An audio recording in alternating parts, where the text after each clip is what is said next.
Boa noite a todos. Eu peço a inspiração da espiritualidade para poder trabalhar o que me propus a trabalhar hoje, né? E que eu possa fazer as reflexões coerentes conforme os ensinamentos do Cristo e coerentes com o que principalmente eu preciso ouvir e aprender, né? E o que eu vou trabalhar hoje está no capítulo 8 do Evangelho segundo o Espiritismo, tá? Os itens 8, 9 e 10. O capítulo 8, ele fala das bem-aventuranças, aliás, bem-aventurados os puros de coração, verdadeira pureza e mãos não lavadas. Isso vai estar no item 8 a 10. Então, quando nós estudamos, ouvimos e conhecemos a caminhada de Jesus aqui na Terra, a gente sabe que Ele é um conhecedor profundo das nossas almas, mesmo quando não está encarnado. Ele nos conhece. E quando Ele esteve na Terra, Ele aproveitou todas as oportunidades para nos trazer ensinamentos para que a gente possa fazer uma caminhada diferente, fazendo a nossa transformação moral. Então, uma das reflexões que ele, e uma das oportunidades que ele aproveitou, foi falar sobre as mãos não lavadas e sobre a verdadeira pureza.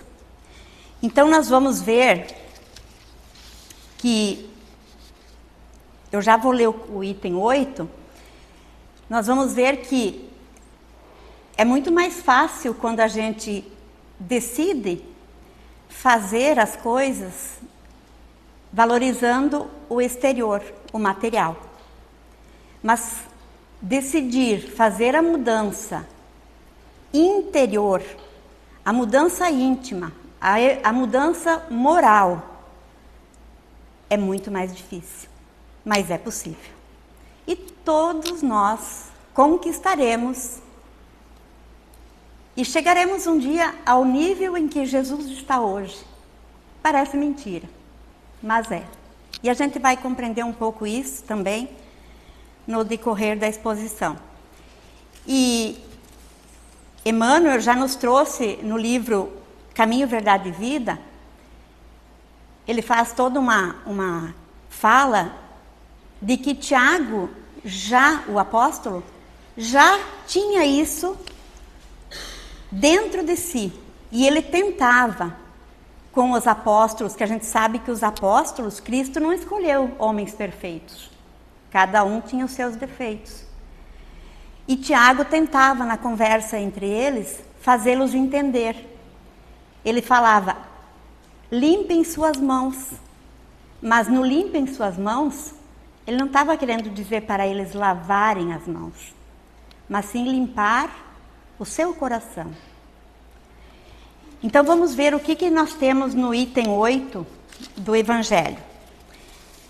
Eu vou ler o item 8 e o 9 e o 10 eu só vou falar sobre eles, porque praticamente o que está no 8 vai complementar o 9 e o 10. Então os escribas e os fariseus que tinham vindo de Jerusalém aproximaram-se de Jesus e lhe disseram, por que violam os teus discípulos a tradição dos antigos, uma vez que não lavam as mãos quando fazem suas refeições?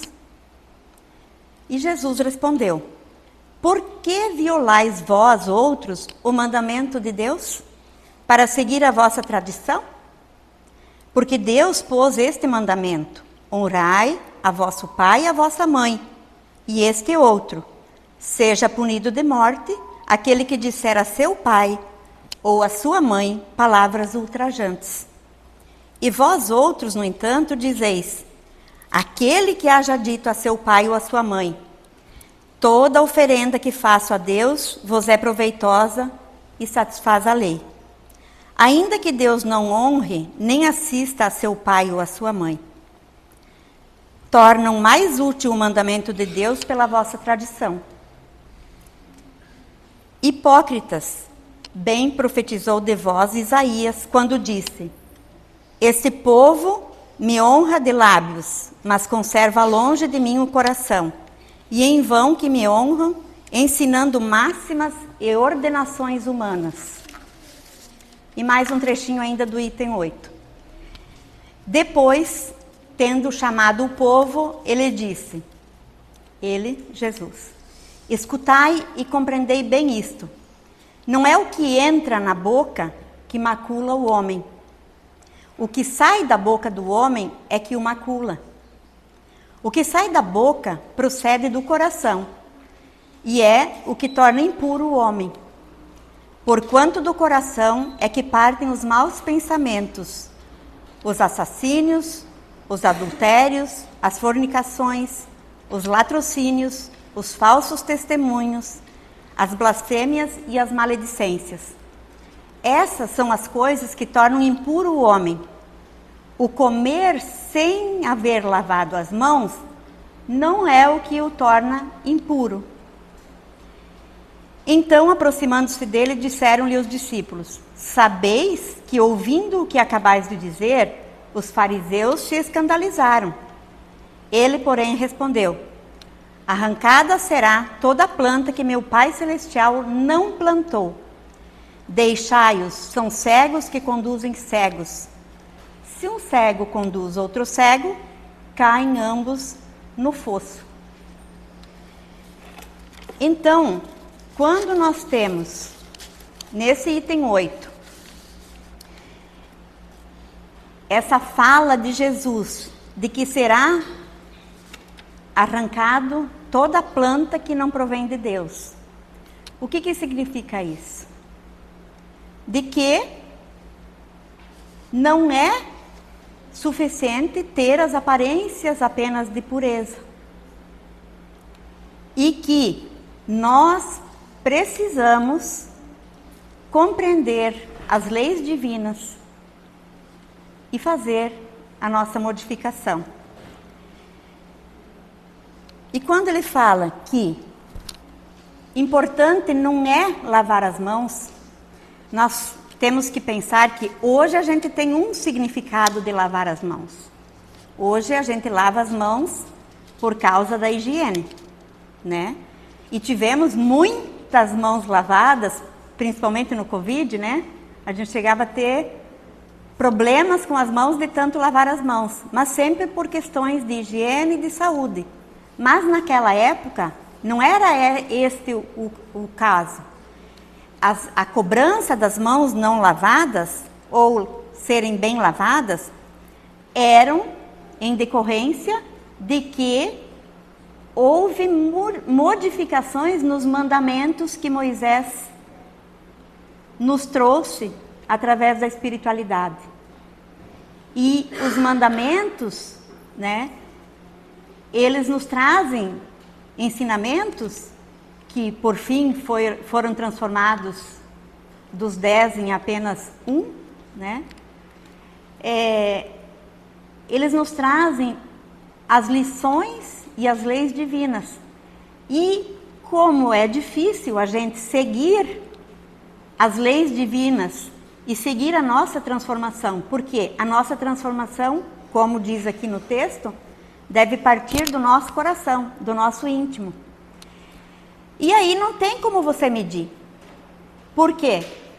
Porque eu me apresentando para vocês, eu posso me apresentar uma pessoa bondosa, simpática, enfim, com todas as características de uma pessoa excelente. Que todos vão dizer, ela é perfeita. Mas alguém pode ver o meu íntimo, no meu íntimo o que se passa? Os meus pensamentos? Não.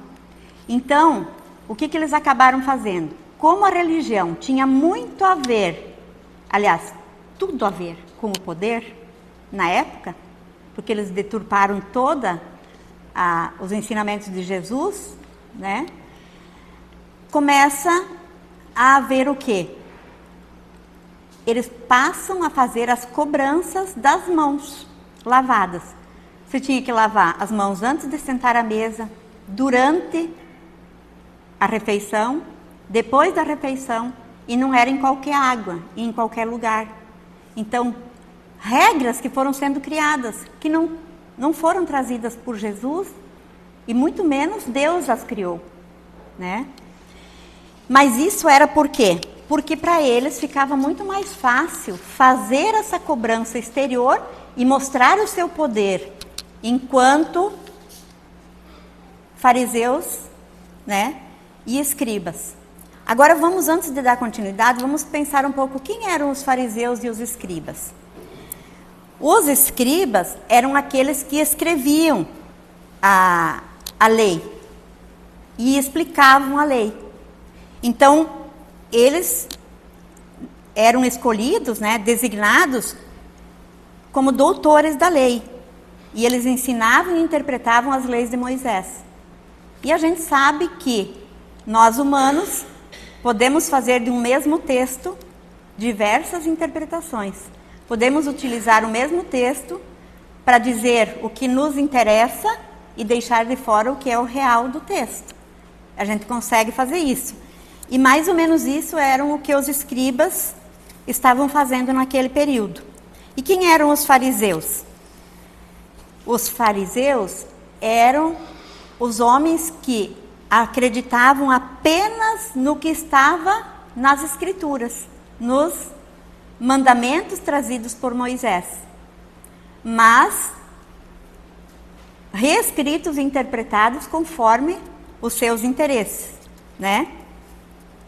Então, eles acreditavam na providência divina, na imortalidade da alma, né?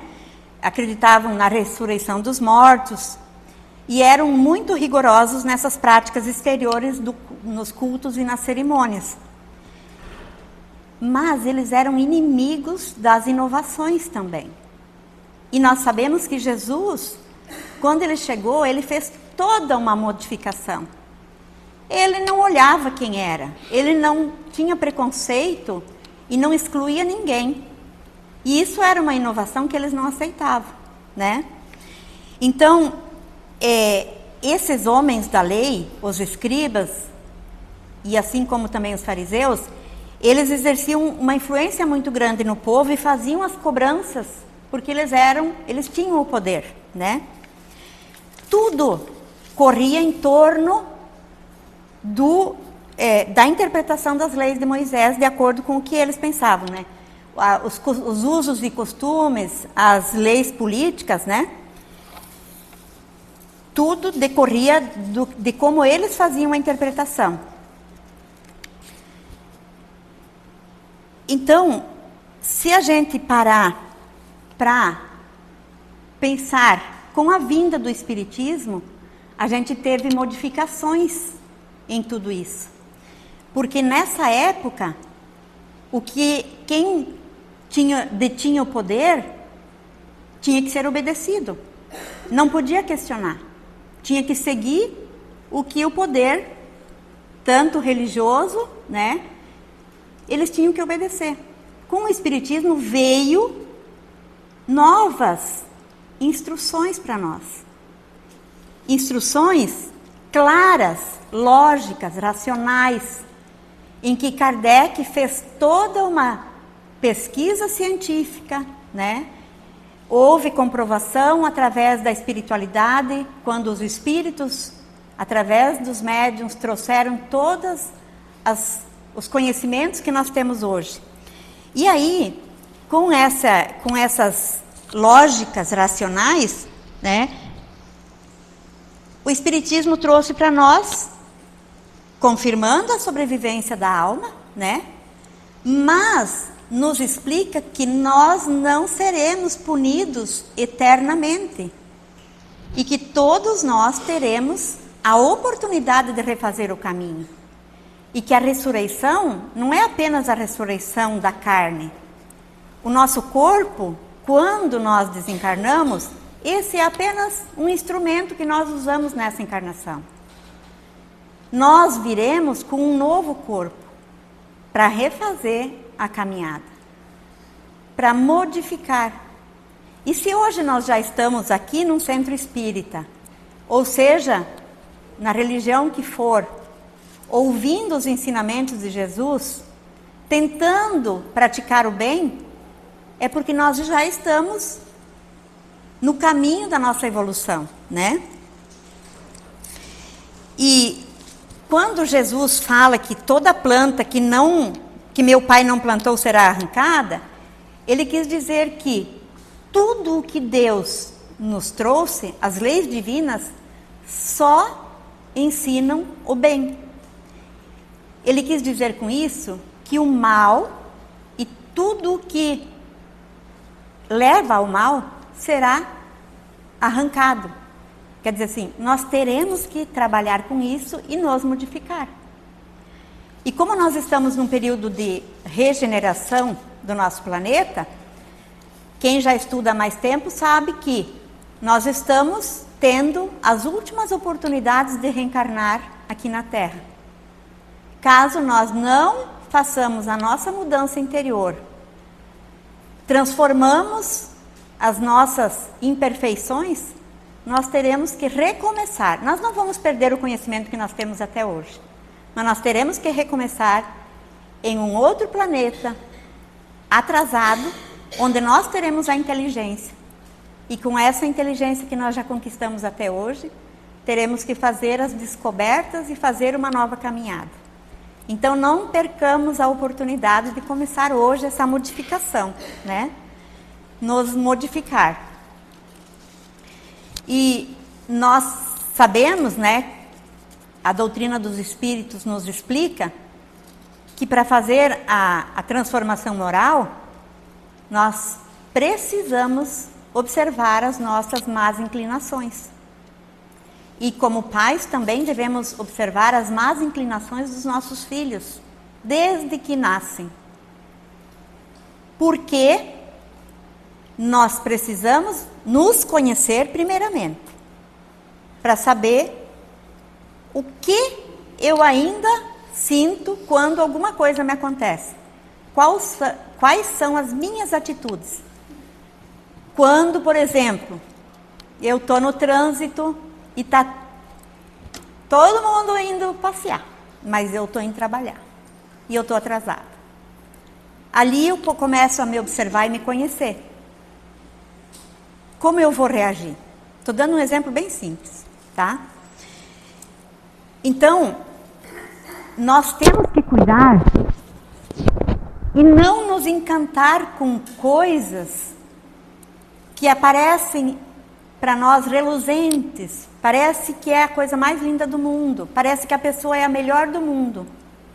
Mas como eu falei antes, nós temos, primeiramente, nos observar.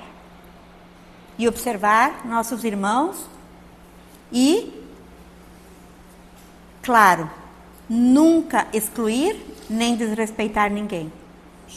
Mas, dentro das possibilidades, ser um exemplo para a mudança do próximo, né? E também ainda, dentro das leis divinas, nós temos a lei de progresso, assim como nós temos a lei de destruição. Quando a gente vê as catástrofes naturais, a gente se apavora, né?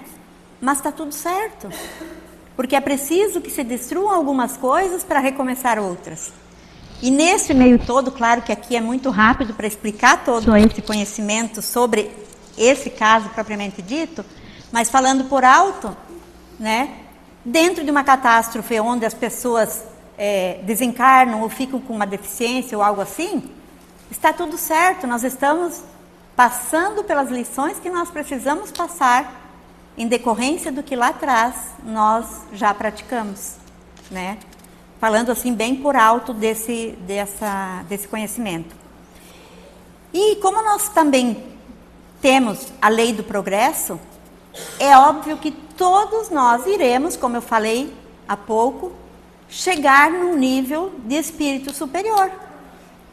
E chegarmos um dia a sermos um Cristo. Nós precisamos entender que Nós temos que conquistar isso pela dor ou pelo amor. Nós temos a oportunidade de conquistar tudo pelo amor.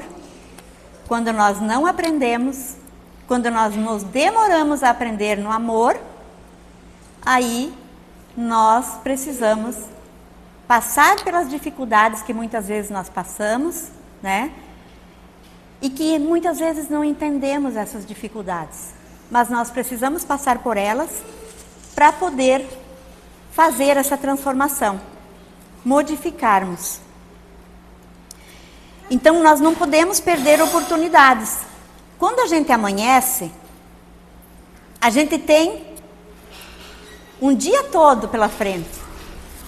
Depende de como eu vou decidir que eu vou agir nesse dia, é que eu vou aproveitar as oportunidades ou perder as oportunidades.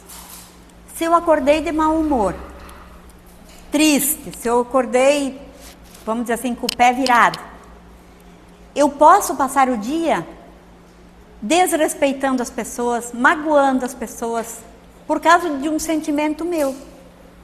Mas que se eu me observar e tentar me conter, eu vou poder aproveitar o dia e mesmo de mau humor, mesmo triste, mesmo com os problemas que eu tenho na minha cabeça, dar um sorriso, falar um bom dia. Todas as oportunidades que a gente sabe que temos no nosso dia a dia, né? Podemos ser tolerantes com as dificuldades do nosso próximo, que também vai passar por nós, e de repente com o mau humor que nós estamos. Mas que se nós somos conhecedores, nós podemos agir diferente com aquele que está de mau humor e que vai nos desrespeitar, vai fazer qualquer coisa que possa nos magoar. Nós podemos olhar para esse irmão e pensar, ele ainda está no caminho, né? São coisas que a gente não pode deixar de aproveitar, de pensar nisso tudo, né? E quando Jesus veio e deu todas as lições que ele deu e que deixou para nós e que nós estudamos e nos demoramos a aprender, porque já fazem 2000 anos que ele por aqui passou, e ainda nós estamos longe da perfeição, né?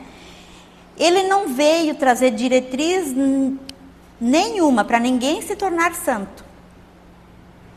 Ele veio trazer diretriz para nós nos conhecermos, nos observarmos e tentarmos fazer o começo da caminhada da transformação. Ninguém vai se tornar santo se passar o dia lendo a Bíblia. Eu posso ler a Bíblia, saber a Bíblia de cabo a rabo.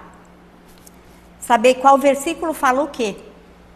Mas eu posso não aplicar o ensinamento que está lá na Bíblia quando eu estou falando com meu filho, com a minha mãe, com meu irmão, com meu marido, com minha esposa, com um amigo.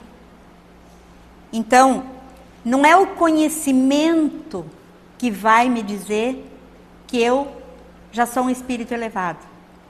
E sim, o que eu levo dentro de mim. Como é o meu pensamento? Como é quando eu vejo algo diferente, algo que não concordo? Como eu reajo? Nós precisamos aprender muito sobre isso ainda. E se eu estou falando isso é porque principalmente eu preciso aprender muito ainda sobre isso. Porque muitas vezes a gente reage de uma forma e aí a gente começa a pensar, epa, ainda preciso de uma caminhada nessa parte, né? E às vezes a gente acha difícil fazer a transformação. Mas a gente tem que pensar que nós temos Cristo, que nos entende. Não importa em qual estágio nós estamos, em qual caminho nós estamos, Cristo nos compreende. Ele nos conhece profundamente. E Ele nunca vai nos julgar, assim como nunca julgou ninguém. Então, não esqueçamos disso, né? Mas a gente precisa encontrar ânimo de começar essa caminhada. Ânimo, coragem, ser perseverante. Se eu me propus a me modificar e de repente eu tomei uma decisão errada em algum momento, não tem problema. Posso pedir desculpa e refazer aquele pedaço da minha caminhada, né? Errar, somos humanos ainda, imperfeitos. Então todos, em um dia ou outro, erramos, né? E eu quero trazer só um último parágrafo do texto que está no livro Fonte Viva, no capítulo 179, onde Emmanuel nos traz o título Reparemos Nossas Mãos. E aí ele vai falar que Cristo, né, se apresentou para os apóstolos depois de ter sido crucificado, mostrando as mãos, né? E tinha todo um significado esse mostrar as mãos do Cristo, as mãos marcadas. Ele tinha sido, vamos usar a palavra e pensar sobre isso, ele tinha sido punido por alguma coisa, por estar pregando inovações. Mas Cristo merecia a punição que ele teve? Não. Ele se revoltou contra alguém? Não. Ele perdoou. Ele trouxe consigo e demonstrou, mesmo na cruz, e depois que ele se apresentou em espírito para os apóstolos, para também Maria Madalena e as outras, né? Ele trouxe uma lição.